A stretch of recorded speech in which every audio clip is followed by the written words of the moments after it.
Good morning, everyone. Today we are going to discuss the mechanism of cell division. So cell division is when one cell makes two new cells that look the same. So before ni siya i-divides, ang cell kay mo ready pa ni siya sa stage nga gi-call og interphase. So in this stage, ang cell kay mo grow, mo make og copy sa iyang parts and sa DNA. So after that, if ang cell gani kay mo dako na siya, it means ready na siya mo split into two new identical cells. Mitosis is the division of nucleus into two genetically identical nuclei containing the same full set of DNA.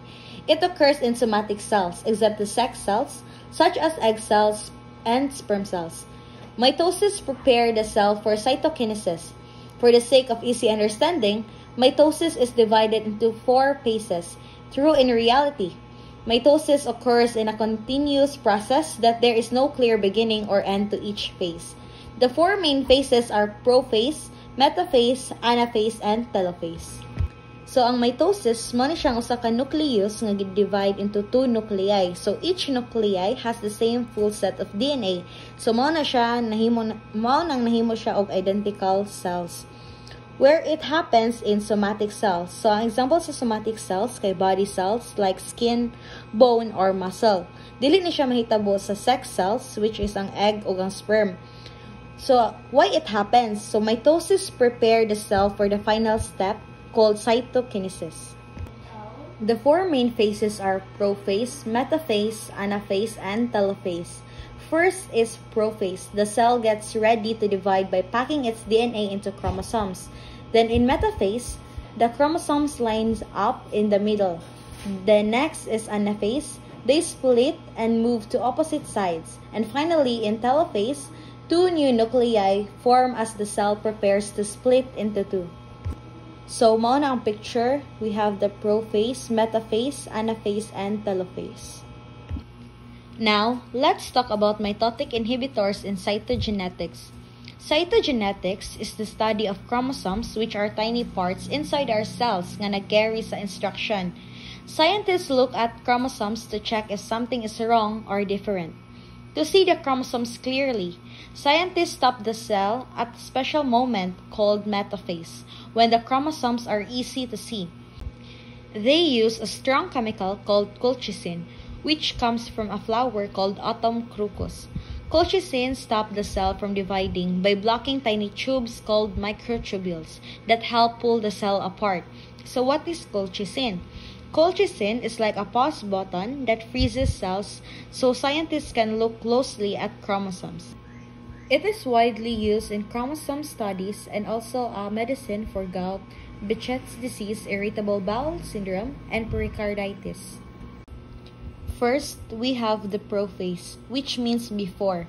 It is the first stage of mitosis. In this stage, the chromatin condenses into visible chromosomes, each with two sister chromatids. The nuclear envelope breaks down and the nucleolus disappears, allowing the chromosomes to move freely. These changes prepare the chromosomes to be organized for cell division. Prophase, which means before. So in this stage, where the loose DNA inside the cell kay mo start siya og pack tightly into shapes called chromosomes. So each chromosome has two matching parts called sister chromatids. Ang nuclear envelope ug ang nucleolus kay ma-dissolve na siya. This makes the chromosomes free to move around inside the cell. These changes prepare the chromosomes to be organized for cell division. During prophase, the cell starts getting ready to split.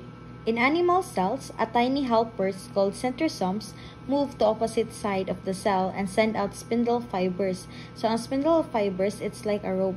So, this rope, kay mo grab na siya sa chromosomes at special spot and start pulling them. So, while gi-pull gani ang chromosomes, mo release na siya og microtubules.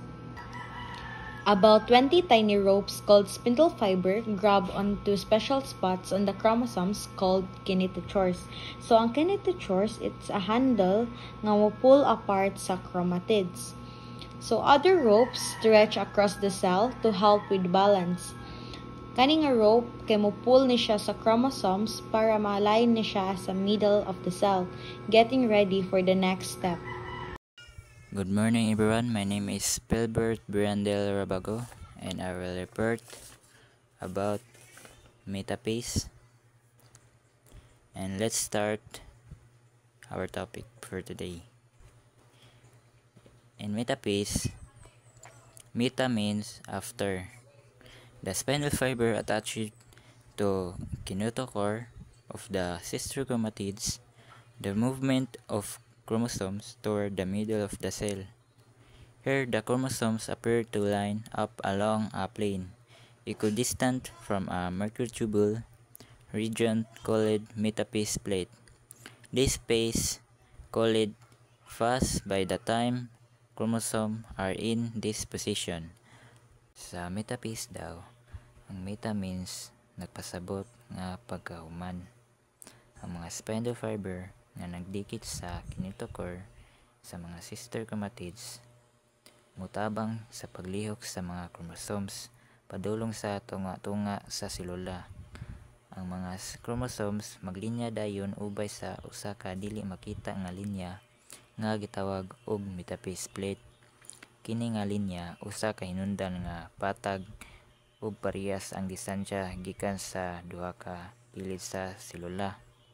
Kini nga yugto dali ra kaayo ug sa dihang ang mga chromosomes nakahan-ay na magsugod dayon ang anaphase.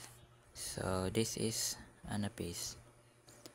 At the start of anaphase, ana means up or back.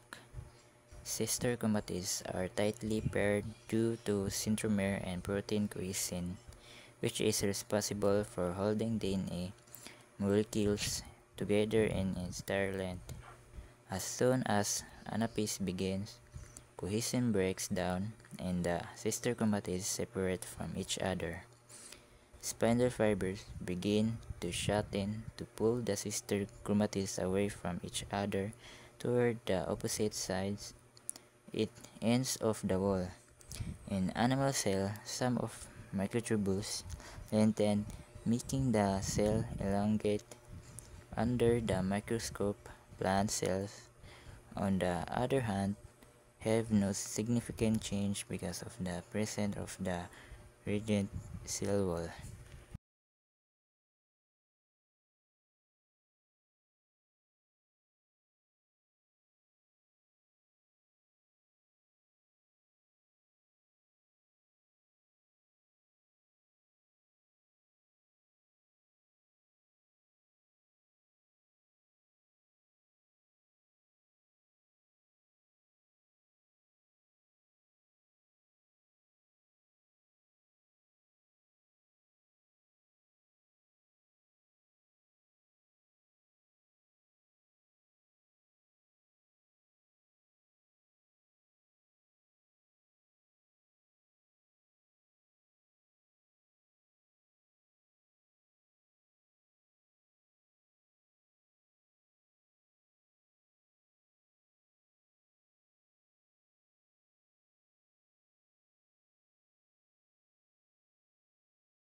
Telophase kay final stage or fourth stage of mitosis.